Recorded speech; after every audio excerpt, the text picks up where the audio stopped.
Hello, salam, shalom, namaste, sasyakal, aloha, hola, ciao, bonjour, and buna. So good to be with you, and I'm so happy I have with me a very special guest today. Her name is Sam Stewart, and Sam is a transformational life coach with a specialization in manifestation, which is one of my favorite topics these days, actually. So I'm so excited to have you with us, Sam. Welcome. Hi, thanks for having me. Sam, I'll ask you to jump right in and tell us more about who you are and what you do. Yeah, so I do life coaching, but I really specialize in manifestation. I just find the whole concept of being able to mold our lives and receive and request what we want into life like amazing. Hmm. I think so too. And just for people who might not be familiar with the idea of manifestation, how do you, is there anything else that you would like to share about what manifestation means? So manifestation really is turning your thoughts on a basic line. It's turning your thoughts into what you want to receive into life and asking the universe to deliver that. Some people find it a bit woo-woo, and think it's Yeah. a bit far out there. But once you get down to the basics of it and, you know, learn more about it, you see that it Hmm. really does correspond with life. I mean, we're all born, with the ability to have the life we want. Very cool. And so when you say we are born with the ability to have the life that we want, I mean, for a lot of people, that's not the reality of their lives. They don't think that's possible or true because that's not been their experience. Why is that? I think a lot of times, like every baby's born with, confidence and self-belief that they're the center of the universe. If they cry, they get, cuddled or fed or changed. And then it's as we get older and we start to process information and given a lot of bad processing, bad information that we store up. And so our concept of what we deserve changes. Hmm. Interesting. So, wow. So if our concept of what we deserve changes, then what we see and experience in our life changes. Yeah, basically it's down to bad programming. So Uh, when you change the programming inside the mind, you can change the life you have. It's like um, if a teacher forever calls a student stupid, that student might start thinking they're stupid, which hmm. is not the case. Maybe it's just a teacher that didn't like them, or it can be many influences, siblings, peers, parents, grandparents, you know, um, cousins, aunties, uncles, lollipop ladies, anybody and everything influences children as they're growing up. And children have no filter. So, they're just sponges. They're taking it all in. And then they start to process things, between like over the age of 7, you know, um, they keep saying I'm shy, so I best not speak, or they say I chat too much, so I bet not, I'm not going to speak so much. And, we start labeling children and then you take on this identity. Hmm. Yeah, I hear what you're saying. And, from my understanding of all of this, the perspective that you're sharing, I'm with you on that. I'm on board. And I have this understanding that, you know, we have our physical world and then we also have a spiritual world. And a lot of what you are referring to when it comes to manifestation and how it works and so forth, we're really talking about how the spiritual universe functions.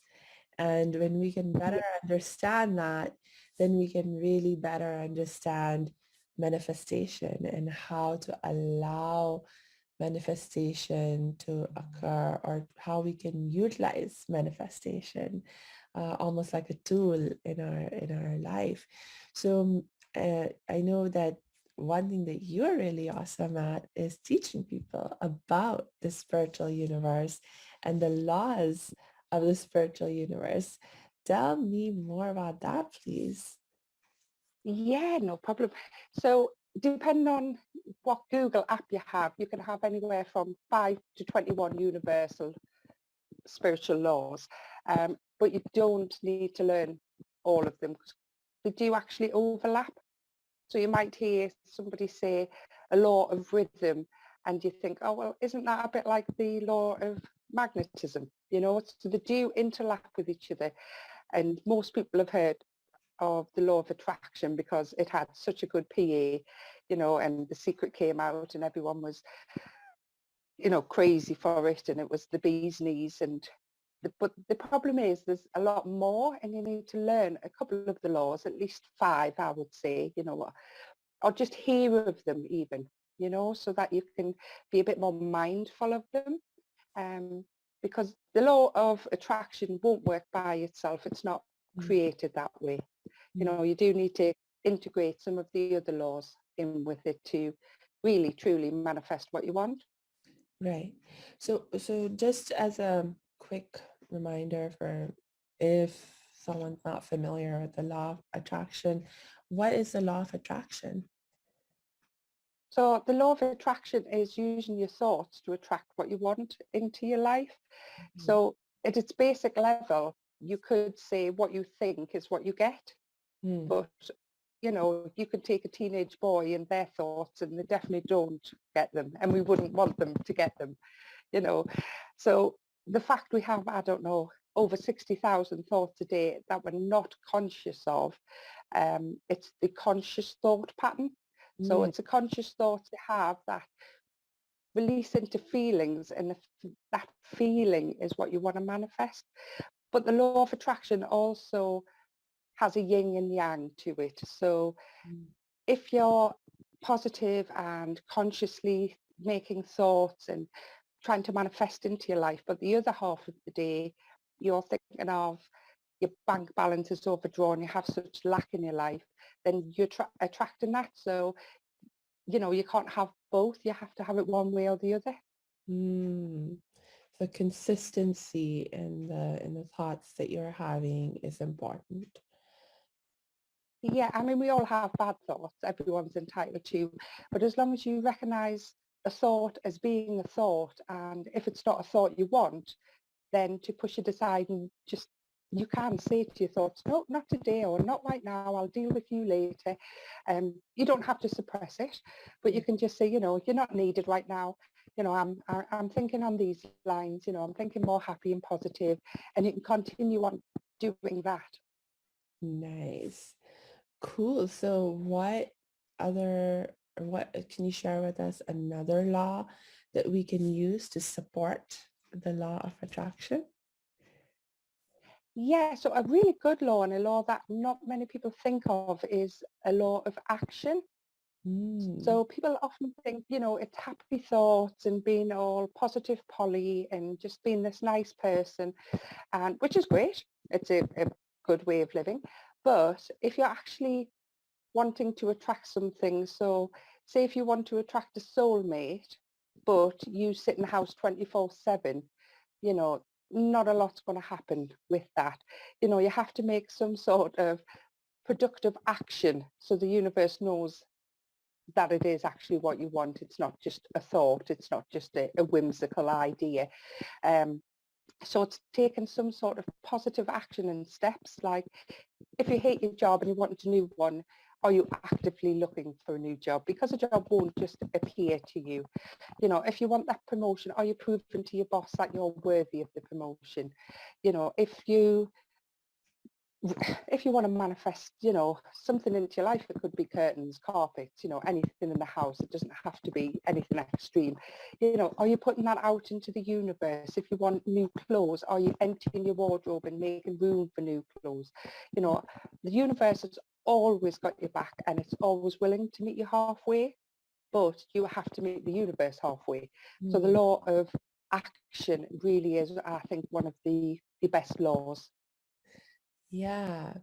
And I know like one of the things that I've been learning about the law of action is that of course we do what we can, and it's important to do what we can with what we have. And at the same time, a lot of times what actually ends up solving the problem for us is something very different than what we had in, imagined. Originally thought. Yeah, Yeah, originally thought. yeah, Like, you know, for example, if you, I was thinking about if you're looking at the example of, I don't know, you want a new job, and so you do what you can to find a new job by putting in applications here and there, but it might not be one of the applications that you actually submit that gets you that new job that you want.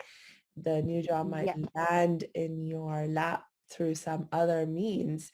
Um, but if you weren't going through that process of looking for the job, that other opportunity that landed in your lap through that seemingly different way would not have happened either, because yeah, yeah. So it's so then also another thing that sort of came to me while you were sharing was that earlier we were talking about the consistency of your thoughts. So in some ways right now you're saying not only do your thoughts have to be consistent, but your actions have to also be consistent with the thoughts that you're trying to manifest. yeah. It's like somebody who wants to lose weight, for instance, but eats the wrong foods, binge watches, and sits on the sofa all day. But they're saying, "Oh, I'm manifesting this new body. I'm manifesting muscles. I'm manifesting, losing weight." And to a certain extent, if you're really, really good on your thought process, it can help you a little. But realistically, you need the action. Hmm. Yeah, I hear And I you. think you need clarity as well. Clarity. Sometimes people get lost in the clarity. They're just like, oh, I want to be rich. I want money. I want, you know, this, and this. But you wouldn't go to a restaurant or a fast food place and just say, can I have a burger? You have to be a lot more clear. What do you want on the burger? Do you want fries? Do you want fruit with that? Do you want a drink? Do you want to supersize it? You know, it's a lot more, down the line. You have to have a lot more clarity. Otherwise, the universe might give you what you've asked for, but it's definitely not what you wanted. I hear you on that. One of my teachers shares this sort of funny story of manifestation. They were like practicing manifestation, and one man, he was like, I want a Lamborghini by lunchtime to just appear in my life.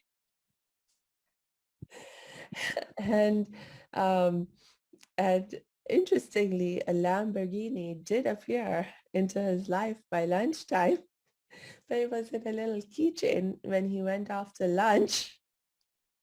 And he happened to be passing by a gift shop right next to where he was having lunch, and there was this like keychain of a Lamborghini hanging there. Oh, that Like, is oh my God, here's the priceless. Lamborghini.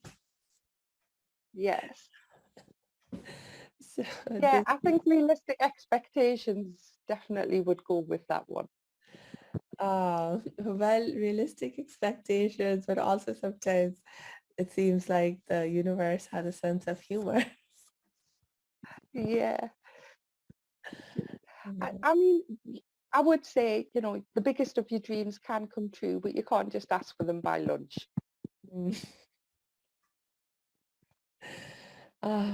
So is there another law that you can share with us? So far we have had the law of attraction and the law of action that we've talked about. Um, any other laws? Yeah, I like this one. The law of paradoxical intent, Mm, or delicate balance, it's sometimes known as. So it's finding balance in all areas of your life. mm, So law of attraction and all the universal laws work on frequencies. and anything you want to bring into your life has to have the same frequency as you.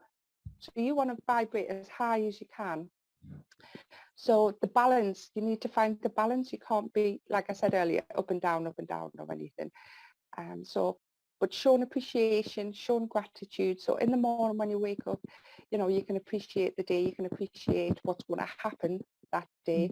And you can always keep a gratitude diary and show your gratitude at night. So you've got your morning and evening balance with that. Um, so it also says, you know, to live an abundant life, you must shift your mind to already living one, and that focuses in on it. Um, because if, like I said earlier, they do cross over, but if you're saying, I want £1 million, I want £1 million, but thinking of your overdraft in the bank, you know, internally you have to have that balance to externally ask for things. Um, so often you need to do some self-work and some mindset work, you know, to balance everything out. And as long as, you know, all areas of your life don't have to be equilateral. You know, you might put more effort into your exercise than you do your meditation.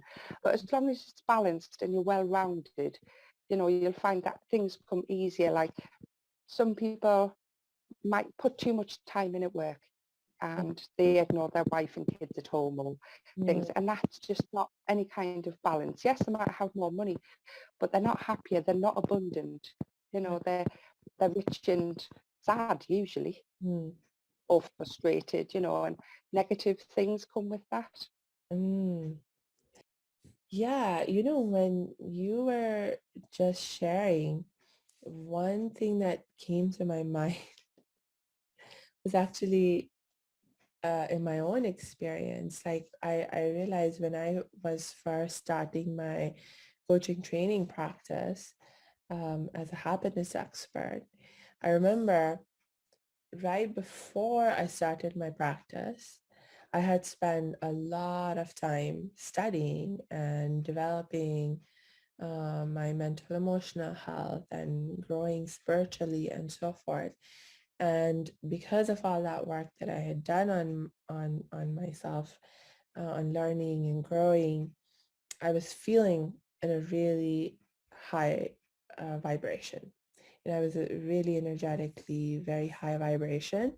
And that is actually part of what allowed me to dream big dreams for my life and, motivated me to actually launch into this pathway of being a happiness expert and helping other people in this way.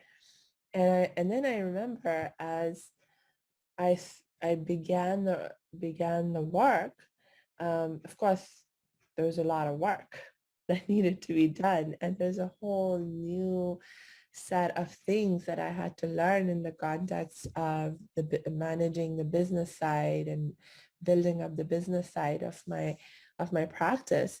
And I got so busy with all this work that I sort of started to lose balance in terms of not being able to spend enough time on my own self-care. Like I was starting to not sleep as much because I was like, oh, there aren't enough hours in the day to get all the work done. And then before I knew it, Yeah.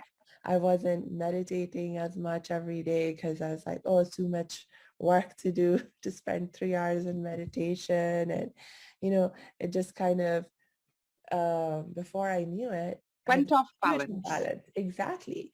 And that for sure then had a huge impact on the results that I was manifesting in my life. And, uh, it wasn't until I started to feel this sense of like, oh my gosh, is something wrong? And why isn't this working for me? And why isn't that working for me? And why am I not feeling as awesome and amazing as I'm like used to feeling. And then I was like, oh my gosh, I haven't been taking good care of myself. I've been ignoring this part of my life and that part of my life. I've been out of balance. And so to then make that effort to come back to balance. And as I did that, wow, then things started to improve again. Yeah, I mean, people don't realize. I mean, sometimes if you're on any sort of mindset course and everything, they'll always use Donald Trump as an example Mm, of, you know, he gets what he wants, but that's because he has a knowing, a faith, So granted, not everyone has to be balanced and positive and nice to get what you want, but it's a much nicer life if you do, mm, to find the balance of work, life, home, mm. is so much nicer. Yeah. Yeah, and just because, you're manifesting in a certain area of your life doesn't mean that all other areas of your life are somehow perfect or, whatever. It could be that you're great at manifesting in a certain context, but you're not so great at manifesting in another context because you're really maybe focused and congruent in your thoughts and actions, for example, in one area, but you don't have that consistency in another area of your life. Yeah, and that usually stems from, starting to manifest the smaller things in life and Mm, realizing, you might think, oh, I'd love some flowers and, mm, unbeknownst to you, somebody sent them and they arrived today. And you're used to getting a lot of, of the little things, or maybe you want yeah. to be taken out for lunch or, Mm, you know, but, and you have faith, you have complete faith that this will happen. Just like when you sit in that restaurant, you order your meal, you have faith that this meal will be cooked and delivered to you. But the problem is people want sometimes, like I say, the bigger things, cars, houses, money, but they don't have faith that they can have it and they don't truly believe they deserve it, mm. So it's hard to manifest from a place of non-deserving. Yeah. When you talk about having faith, what does that really mean to you? Like, do you have it? I asked this question because my sister happens to be a coach and trainer and healer also, and she actually specializes in helping people connect more deeply with their faith. And she has this like whole sort of uh, her own very interesting way of understanding faith and talking about faith and all that. And I was just curious about how you understand faith. Like what's the, like, do you have a Yeah. definition or something? I think for me, having faith is just having a knowing that whatever you desire, and as long as it's a true desire, Mm, that it will happen. And mm, if it doesn't, having the faith and the knowing that it wasn't meant for me and that something better is there waiting. ah.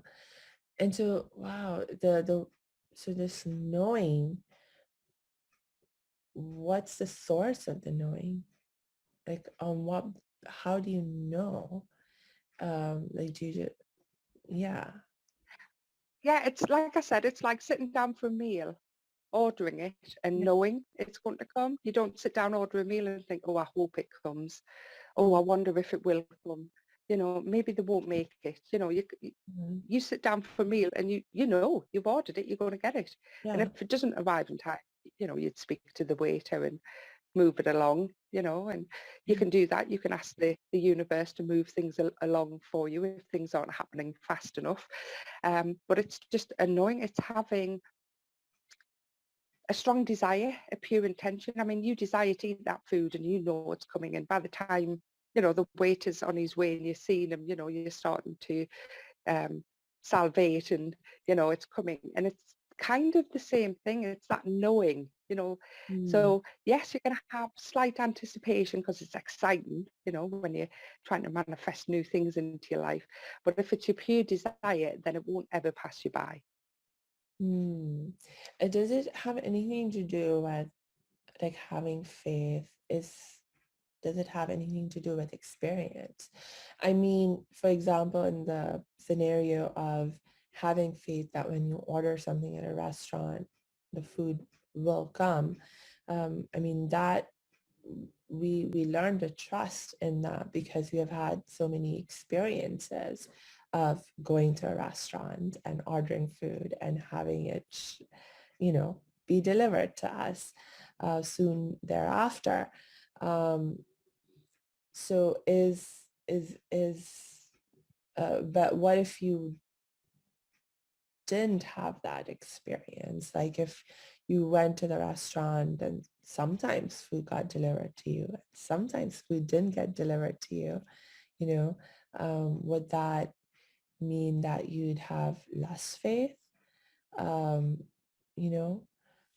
Yes, I certainly think you'd have less faith, but you wouldn't keep going back to that restaurant you Mm, know, for it. But I think that's why people need facilitators and coaches because, you know, it's the same as if the first time you went to a restaurant was with your parents, they knew that food was coming and therefore they taught you and showed you that that food was coming the same way as a coach or facilitator can, you know, tell you that as long as you have faith, they know you will get what you want. As long as you follow, you know, universal laws and have faith that you will get what you desire. As long as it's a true desire, it does have to be, you know, your heart's desire. Like I said, it can't be, oh, I want to be a millionaire, but I'm not worthy.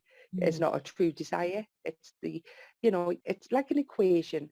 You yeah. know, as long as you add all the little small parts and put the equal sign, you know, and the equal is, you know, the car, the house, or the flowers, or the meal out, or whatever it is you have to, you know, to get to that end point, you do have to do a little bit of work. You can't just wish and hope.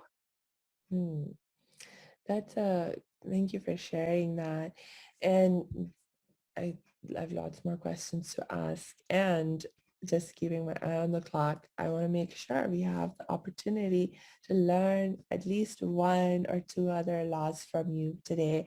Since you mentioned that would be really helpful for people to maybe know around five. So what's a fourth law that you might be able to share with us? Well, as I've just mentioned, having pure desire, so the law of pure desire or unwavering desire. Mm, So if you ever feel like the law of attraction isn't working for you, like I say, it doesn't, you know, on its own, it doesn't work. It could be time to sit down with your journal and actually journal what it is you truly, truly desire. You might think you want a big house and loads of money and, you know, the Lamborghini. Excuse me. But when it comes down to it, what you really want is maybe some financial freedom. You know, you want to spend more time with your family and your dogs. You know, you want that extra holiday a year. And that's actually what you truly, truly desire. You know, you might think, or at first thought, but if you keep, you know, so at the top of your list, you might have money. Oh, why do you want money? You know, and you keep going, why? And usually it's feeling. Everything comes down to that feeling. So the feeling is peace, maybe, you know, is that what people want? Peace, or it could be the feeling of freedom, that feeling of sense of security, you know, is that what you know, so once you get it down to its basics, you realize that, you know, being a billionaire isn't the be all and end all, and that you'd be really quite happy with a little cottage by the sea, walking the dog every day, you know, living your best life. It doesn't have to be all bells and whistles. mm, And so the law of pure desire is finding out what your pure desire is, you know, and getting down to the nitty gritty of it. And that way you'll actually receive it into your life a lot quicker and faster than you thought. mm. So it's sort of also connected with um, that idea of being more clear in your life about what it is that you really want, like you had been mentioning before. Mm, Yeah, because I think people get, you know, sometimes a bit confused and think, oh gosh, if I'm going to do this, I'm going to ask for this, and this, and I want this, and this. And when they get down to the nitty gritty, they possibly wouldn't even be happy, you know, if they had a big house with a pool, you know, and it could be hundreds of miles from their friends, you know, and they found themselves in a big house, dead lonely, and it's not what they wanted.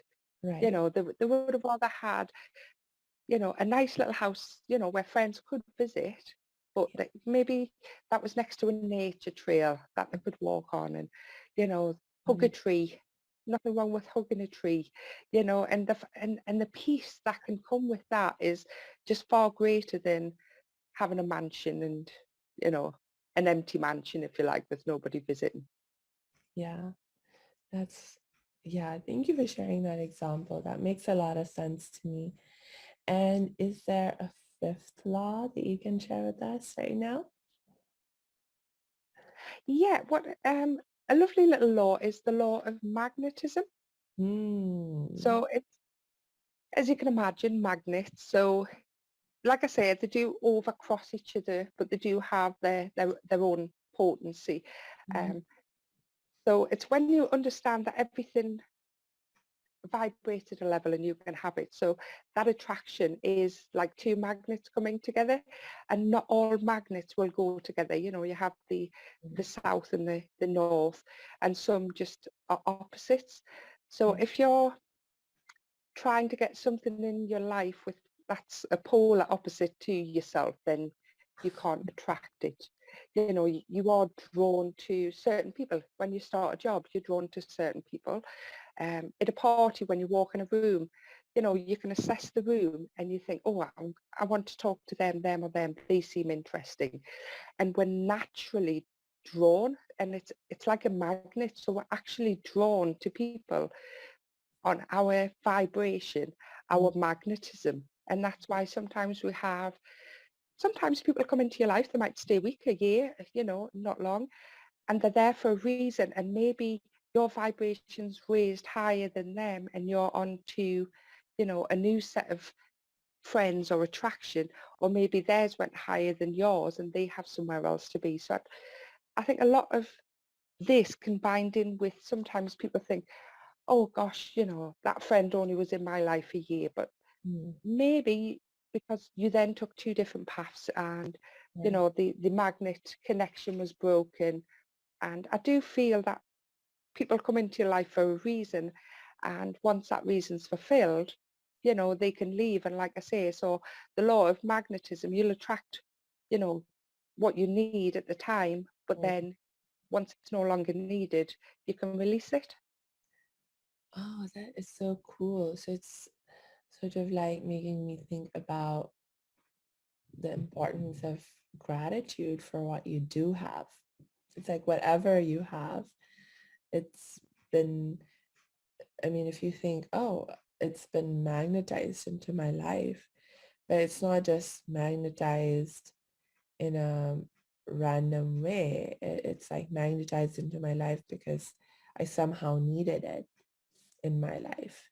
And so to be grateful for that, um, and to maybe recognize um, how it's been helpful for you, so you can be even more appreciative. Like, that it's like one thing to be generally grateful for, oh, thank you, I have this and that. But oftentimes I find that if I can identify more specifically how that thing is contributing to my life, what it's helping me learn, what need it's helping me fulfill, then I can be grateful and appreciative at a deeper level. And sometimes the whoever you've magnetized into your life, sometimes it's a lesson you needed to learn. So it's not always they're not always giving you something. It's not always a positive thing. Sometimes you'll attract something negative in, and I feel that's because you have to learn that lesson. Yeah. um, and then once you've learned that lesson, you're like, gosh, I might never have known that if they hadn't came into my life. So it's still a positive, and you can always find the positive in it. Sitting next to a stranger on the bus for a Mm, 10-minute conversation, but that can have such an impact on either yourself or them, depending on the conversation. I've had, well, we're in the north of England, we talk to each other on buses as perfect strangers. And I've had many a great conversation, and a lot of times it's with elderly people actually. And sometimes I just feel they needed that talk, they needed to tell somebody, yeah. a bit of their history or Mm, whatever. So it always makes me feel good as well. Yes. Oh, that's beautiful.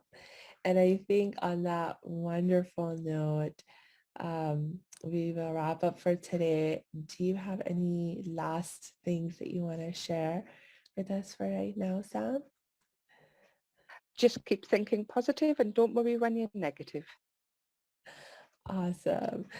Okay, so everyone, I hope you really enjoyed our talk today with Sam. Be sure to check the show notes because I will be adding Sam's links in the show notes so that you can connect with her. I'll also drop my links in the show notes so you can connect with me if you like. And until we connect next time, I just wish you lots and lots of peace and joy.